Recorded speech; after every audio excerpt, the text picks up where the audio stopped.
saying for the last 20 years, okay, work from home is the best, smartest way to operate, bar none, okay? Why in God's name would anybody, okay, unless they have to be in a workshop, like, automotives, where you actually have to be fixing a car or something where it's just has to be done within a certain space. But most of the jobs, like 80% of roles, there's no reason whatsoever why they cannot be performed from a home office. Okay, we've got incredible Wi-Fi everywhere, pretty much. We've got self-accountability. Being in front of your colleagues or your boss. Let's be honest. How does that actually make you work harder or smarter? It doesn't. A lot of research says and shows that we're a lot more efficient and a lot better workers when we're working from home. Isn't it logical? Is it not logical that when you're working from home, when you're working from your own environment, okay, me sitting by my pool, okay, and doing work, which I do quite often. I've got some pool chairs there, banana chairs, that are pretty comfortable, and I sit by my pool. I can hear I've got fountains there in the pool, and I can hear this beautiful sound of the water, right? And sun, beautiful greenery, just lovely, lovely, lovely. And I'm working in a beautiful environment. I am comfortable. I'm in my own space. Why would I not be performing better? Of course I would. Same with you. You love your couch, you love your comfy chairs, you love your office space. It's your space, you've created it. And that concept goes even further, okay, in my mind. I really believe that we are in a world that is not built for us, okay? Just the whole thing of, going to the office in order to perform work, in order to get paid, in order to live, in houses that we're not in for 5 days a week when we're working in an office or outside of home. To me, it never made any sense. And, now I think people are starting to click onto that fact, which is, it's insanity. I've got, my own space, my own comfort zone. Why can't I be productive? I'm far more productive within that space. Well, I go even further. And 21 years ago now, in all honesty, I was a very pregnant, 29-year-old mother of one at the time. I had a 4-year-old, so a toddler really, and I was working in a very corporate environment in Surrey Hills in Sydney City. I was a business trainer, so I was a adult educator basically in business subjects, and I loved it. I did. I loved it. I loved teaching. I loved the fun of it. I loved the dynamics. I loved the program development. I loved the corporate culture. I was very built for it. Massive energy. But life changes, yeah. So I guess when I found out that I was pregnant with baby number 2, and I've always had this needling suspicion that life is not built for us. Okay, life is actually built almost to make us uncomfortable and to keep us, in a state of slavery almost. I've always had this suspicion, and it never sat well with me. And so when I had baby number 2 and I was doing this hectic life, right? From the outside, it looked phenomenal, right? There I am. I had it all. I had beautiful 4-year-old.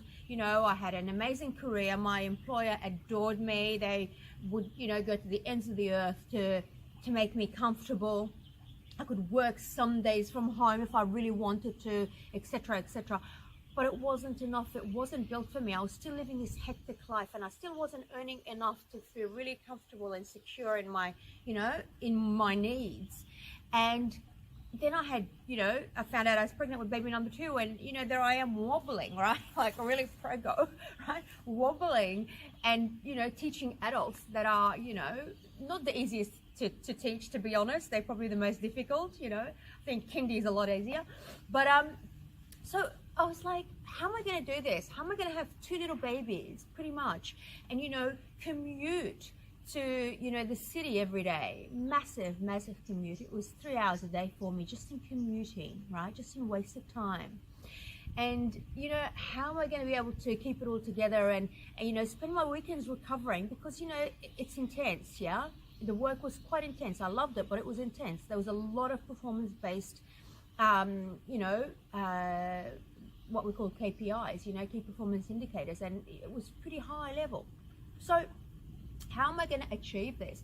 And it wasn't really viable, to be honest. It was not viable. And so I had to stop and think, okay, you know what? I really don't think things are built for my comfort.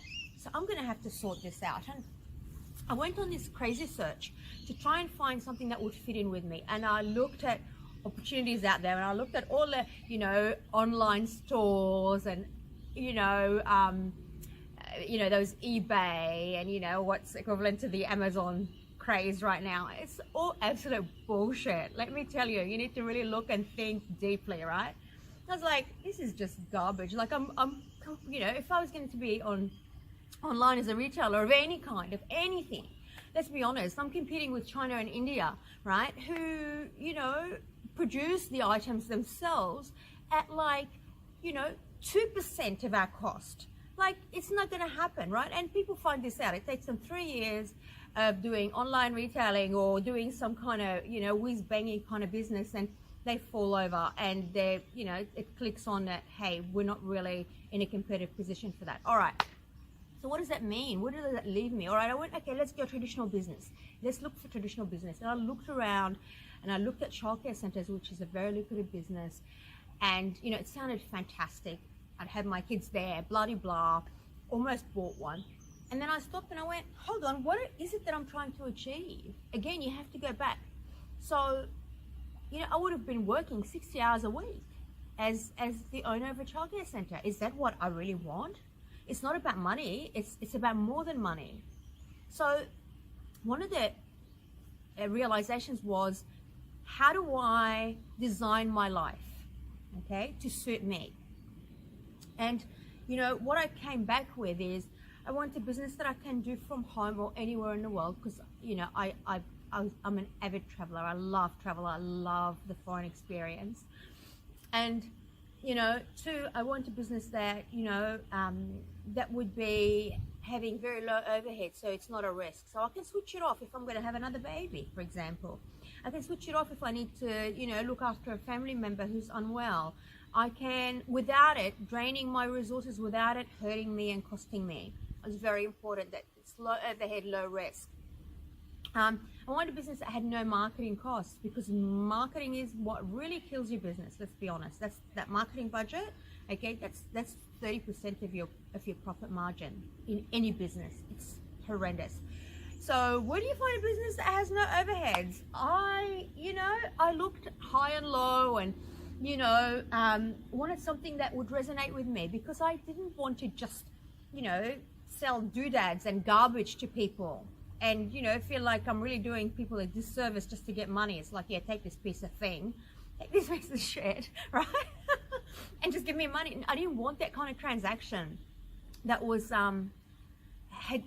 meaningless, that had no soul, right? I didn't want to be there at all. And I think part of what really hurts us as people, in all honesty, is doing something that is of no real purpose or real value. We're not idiots, none of us are.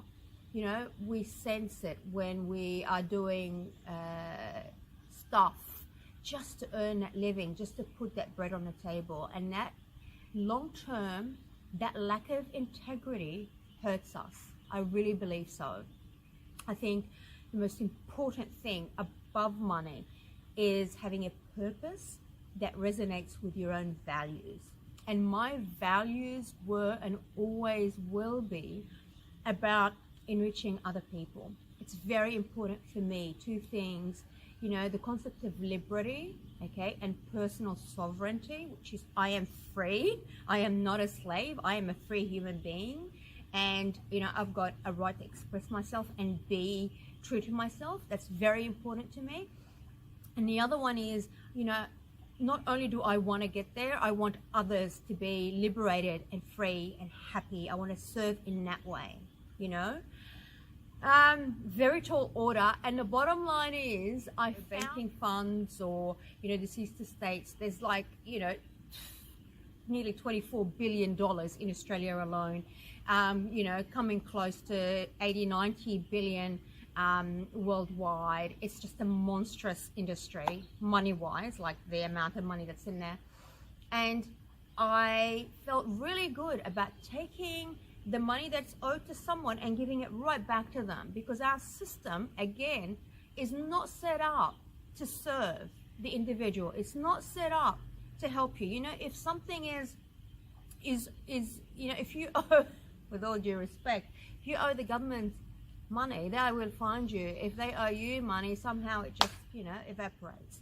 And that has always been a grievance of mine. And so in a way, it was writing a justice or writing an injustice that was in our system, and being part of, you know, natural justice and natural, I guess, creating a more harmonious or more equilibrium. And that sits really well with me, right? I was refunding, you know, volumes, millions of dollars basically. And, you know, as I did that, of course, I had, you know, a fee that I was charging. And through that, I made a lot of money. That's how my wealth was created. You know, I helped people get their money back. And, you know, I've had stories where someone said, you know, literally, I can't believe this. You know, it was something like, I think it was like $24,000, $23,000 and some change.